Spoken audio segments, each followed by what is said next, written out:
സംഘർഷാവസ്ഥയ്ക്കും കത്തുന്ന ചൂടിനും ആശ്വാസമായി കഴിഞ്ഞ ദിവസങ്ങളിലായി പെയ്യുന്ന മഴ വരും ദിവസങ്ങളിലും തുടരുമെന്ന് കാലാവസ്ഥാ നിരീക്ഷണ കേന്ദ്രം അറിയിച്ചു.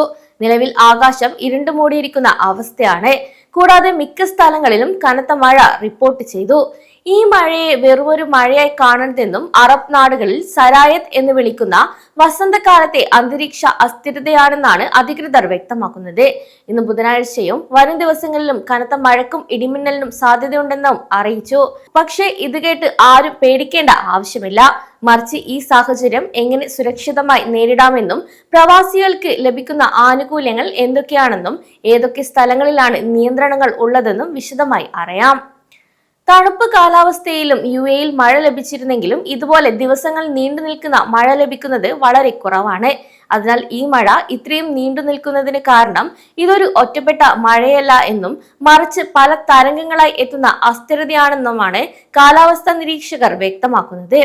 മാർച്ച് 25 അതായത് ഇന്ന് അൽ ഐൻ, വടക്കൻ കിഴക്കൻ തീരപ്രദേശങ്ങൾ എന്നിവിടങ്ങളിൽ കനത്ത മഴയ്ക്ക് സാധ്യതയുണ്ട്.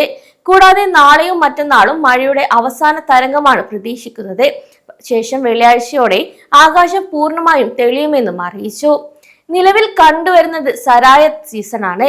പെട്ടെന്നുണ്ടാവുന്ന ഇടിമിന്നൽ, ശക്തമായ കാറ്റ്, ചിലപ്പോൾ ആലിപ്പഴ വർഷം എന്നിവയാണ് ഇതിന്റെ പ്രത്യേകത. അതിനാൽ വരും ദിവസങ്ങളിൽ പ്രവാസികൾ പുറത്തിറങ്ങുമ്പോൾ ജാഗ്രത പാലിക്കണമെന്നും അധികൃതർ അറിയിച്ചു. കൂടാതെ ഈ മഴക്കാലത്ത് പ്രവാസികൾക്ക് ലഭിച്ച ഏറ്റവും വലിയ ആശ്വാസം ഷാർജയിൽ നിന്നാണ്. അസ്ഥിരമായ കാലാവസ്ഥ പരിഗണിച്ച് ഷാർജ മുനിസിപ്പാലിറ്റി പൊതു പാർക്കിംഗ് ഫീസ് ഒഴിവാക്കിയിരിക്കുകയാണ്. മാർച്ച് 23 മുതൽ തുടങ്ങിയ ഈ ഇളവ് ഇനി ഒരു അറിയിപ്പുണ്ടാകുന്നതുവരെ തുടരുമെന്നാണ് അറിയിച്ചത്. എന്നാൽ ഷാർജയിലെ പ്രവാസികൾ ഇവിടെ ഒരു കാര്യം ശ്രദ്ധിക്കണം. നീല ബോർഡുകൾ ഉള്ള എല്ലാ പൊതു പാർക്കിംഗ് സ്ഥലങ്ങളിലും ഇത് സൗജന്യമാണ്. പക്ഷേ സ്മാർട്ട് പാർക്കിംഗ് യാർഡുകളിൽ ഈ ഇളവ് ബാധകമല്ല എന്ന കാര്യം ഓർക്കണം. ഇവിടെ നിങ്ങൾ നേരത്തെ ഉണ്ടായിരുന്ന ഫീസ് തന്നെ നൽകേണ്ടതായി വരും. അതേസമയം ജോലിക്ക് പോകുന്നവർക്കും മറ്റും ഈ ഫീസ് ഇളവ് വലിയൊരു സാമ്പത്തിക ആശ്വാസമാണ്.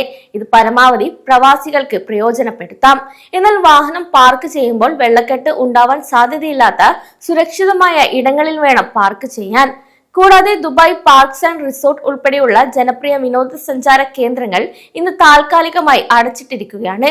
സുരക്ഷാ മുൻകരുതലിന്റെ ഭാഗമായാണ് ഈ തീരുമാനം. ടിക്കറ്റ് ബുക്ക് ചെയ്തവർക്കും റീഫണ്ടിനെ കുറിച്ചോ തീയതി മാറ്റുന്നതിനെ കുറിച്ചും അറിയാനും അവരുടെ കോൾ സെന്ററുമായി നേരിട്ട് നിങ്ങൾക്ക് ബന്ധപ്പെടാം. അതുപോലെ നമ്മുടെ അയൽരാജ്യമായ ഒമാനിലും സ്ഥിതി വ്യത്യസ്തമല്ല. അവിടെയും കനത്ത മഴയും ഇടിമിന്നലും തുടരുകയാണ്. UAE ഒമാൻ അതിർത്തി വഴി യാത്ര ചെയ്യുന്നവർ റോഡ് സാഹചര്യങ്ങൾ കൃത്യമായി പരിശോധിച്ച ശേഷം മാത്രം യാത്ര തുടരുക. അതേസമയം റോഡുകളിൽ വെള്ളം കെട്ടിക്കിടക്കുമ്പോൾ വാഹനങ്ങൾ തെന്നിമാറാൻ സാധ്യത കൂടുതലാണ്. അതിനാൽ വാഹനം ഓടിക്കുമ്പോൾ വേഗത കുറയ്ക്കുക. കൂടാതെ മുന്നിലുള്ള വാഹനവുമായി കൃത്യമായ അകലം പാലിക്കണം. ഇനി മഴ പെയ്യുമ്പോൾ വാദികളിലും താഴ്വാരങ്ങളിലും പെട്ടെന്ന് വെള്ളപ്പൊക്കം ഉണ്ടായേക്കാം. ഇത്തരം സ്ഥലങ്ങൾ സന്ദർശിക്കുന്നത് കർശനമായി ഒഴിവാക്കുക. നിലവിലെ സാഹചര്യത്തിൽ കടലിൽ ഇറങ്ങുന്നതും നിരോധനം ഏർപ്പെടുത്തിയിട്ടുണ്ട്. കൂടാതെ നിങ്ങളുടെ ബാൽക്കണിയിലോ ടെറസിലോ കാറ്റിൽ പറന്നു പോവാൻ സാധ്യതയുള്ള വസ്തുക്കൾ ഉണ്ടെങ്കിൽ അവ സുരക്ഷിതമാക്കണം.